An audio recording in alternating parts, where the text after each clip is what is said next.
Hey, y'all! If you're from England and you don't understand what y'all means, it means yous guys.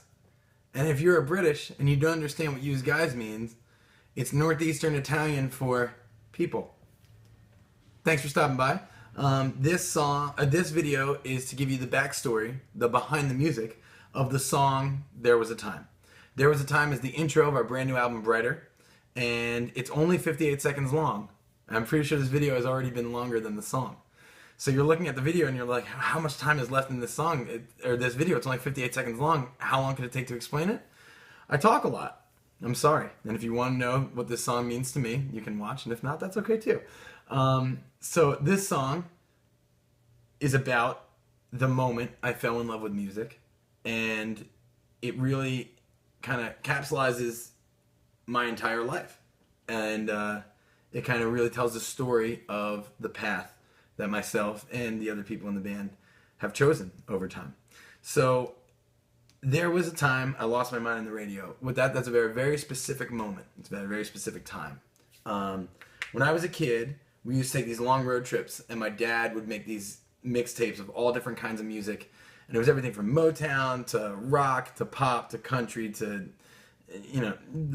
Beatles by ways of MC Hammer. And, one of the reasons our music is so out there and kind of scatterbrained, where it's like we'll have one song that sounds like punk rock, then we'll have one that sounds like Motown, then we'll have one that's acoustic, then we'll have one that sounds like arena rock and all that stuff. It's because we grew up listening to everything. Definitely myself grew up listening to everything. So those moments were really important to the shaping of this band, for better or worse. But the exact moment I'm talking about is my dad knew I loved music. My mom wasn't going to let me watch MTV. She's like, no son of mine is going to watch MTV. Because I guess musicians are evil. So my dad, knowing that we really wanted to watch MTV really badly, sat in front of the VCR and recorded music videos that he knew would be all right for us to watch. So it's like an hour-long videotape, VCR type thing, where it's like the first 5 seconds of every single song are missing because he would wait to see if the song was okay and be like, okay, you can watch that one. So I had an hour-long tape of songs missing the first 5 seconds of every song, and that exact moment, I fell in love. I fell fast and hard and deep into music. And I remember what I was wearing. I was wearing a Ninja Turtle t-shirt. I was standing in our family room in Chalfont, Pennsylvania, and I watched my first music video, and I lost it. That was the moment. And I think if you're a music fan, if you're watching this, you're probably a music fan. And if you're just surfing the internet and you found this video, you have made a wrong turn. But welcome. Nice to meet you. So I think you understand, especially this style of music, you fall in face first. It's not like a thing. It's like, oh, I listen to music when I'm at the club or in the car. It's like music is my life. I live it, breathe it. Every single second of every single day, music engulfs the world around me.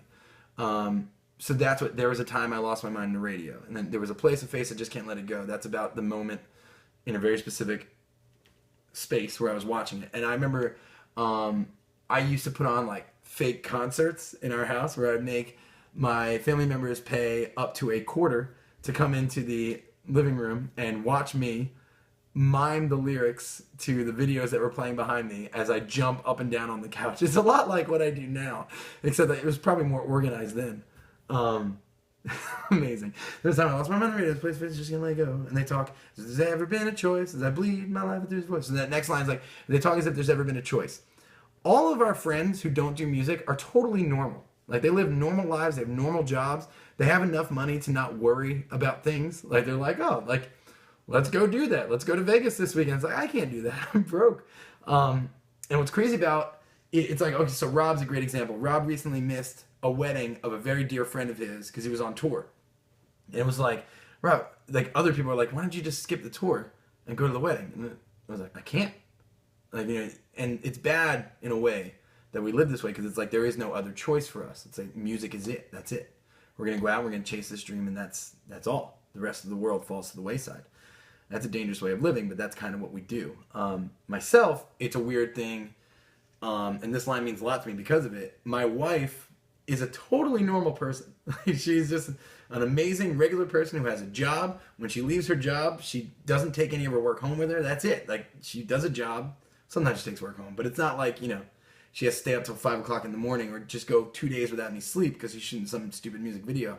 So it's weird because I kind of live in both worlds. It's like I'm up every single night till 7 a.m. taking care of business, trying to chase this dream and make things happen for the band.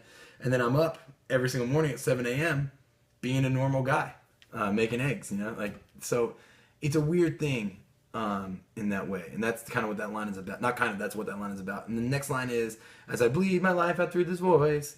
What that means is, like, the only thing that we have are these songs. So, like, recently, a friend passed away, which it was awful. The only thing I had to offer was music. Like, I didn't know how to help, and it was a helpless feeling situation.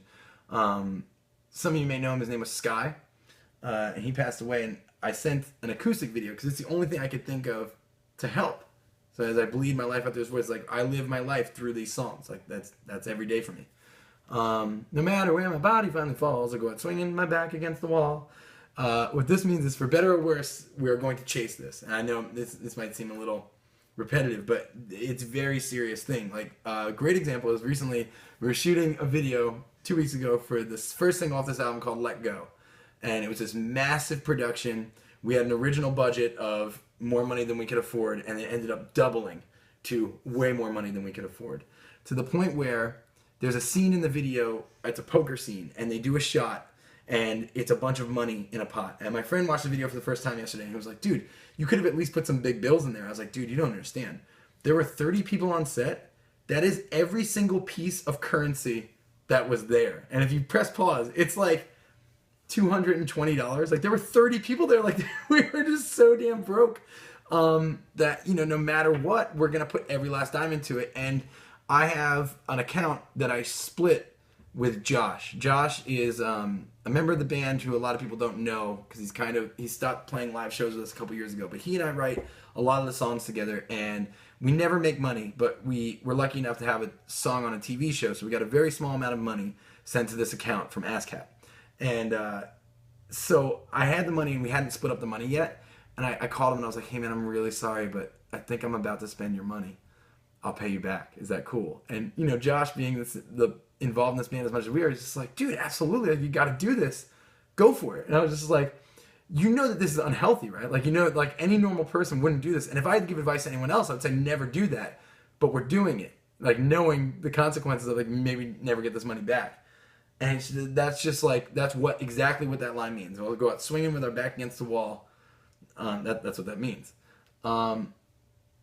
We ended up making the money back. Thank God. And I paid Josh literally an hour ago his money. But anyway, the next line is, they won't take us alive. That sounds like, oh, you know, standard band thing. The meaning behind that for us is, or for me in particular, when I wrote the line, it was just like, a lot of people tell me all the time that if we just focused our songs and, like, focused the bands and had a set image and, like, things like that, that we would be way more successful. It'd be easier to market the band. Because if you think about our music and you think about our show and you think about our videos and you think about everything that we do, we're all over the place. And we're kind of like the buffet of music. Like, it's like all different kinds of music, especially this new album, Brighter. It's all over the place. Like, there's Motown songs, there's pop punk songs, there's rock songs, there's an arena rock song, there's this intro that's just a cappella. And I love that. That's what I want. Like, I woke up one day and I wrote the song Let Go. Like, this is a Motown song. Boom, we did it. The next day I wrote a song with Jarrett and Swin, or not Jarrett and Swin, Jarrett and Linus of Hollywood, and it's Classic You. That song's called Classic You, and it's a pop punk song. Like, it's all out pop punk. And you put these two songs next to each other, it doesn't make any sense. But if you're looking at it from the inside of the band, it's like, great, this makes a lot of sense. And people are always like, dude, just kind of sell out a little bit. And they don't say sell out. They don't say that. That'd be a weird thing to say in a conversation. But like, dude, just change a little bit, and you'll be able to market the band in this way. It's just like, fuck you.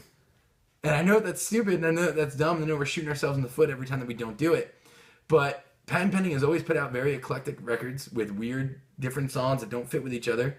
And in a way, that's what makes it a Patent Pending record. And that's our unwillingness, our unflinchingly rigid policy towards not compromising our ideas and wants as musicians is what makes us Patent Pending. So they won't take us alive. That's what that line is actually about. They think it's alive, I'll try, I'll die before they can think it's alive. They won't take us alive. That just kind of restates the fact. So yeah, this song starts off the album. I really wanted it to, originally there was like a piano behind it, but I really want it to be a cappella because I feel like it's truly, for people who now have seen this video and maybe figured it out on themselves, I don't know how they would have done that, but it's truly, it's no bullshit. It's just the story of my life in 58 seconds, which is scary because it's only 58 seconds long, but it's literally in 58 seconds. It's no bullshit, no music, no ads, no sweeteners. It's just, I sang a main vocal track and then we did a bunch of gang vocals for all the harmonies. That's as real as our band has ever been. And the band's gonna make fun of me because we make a joke about being so real.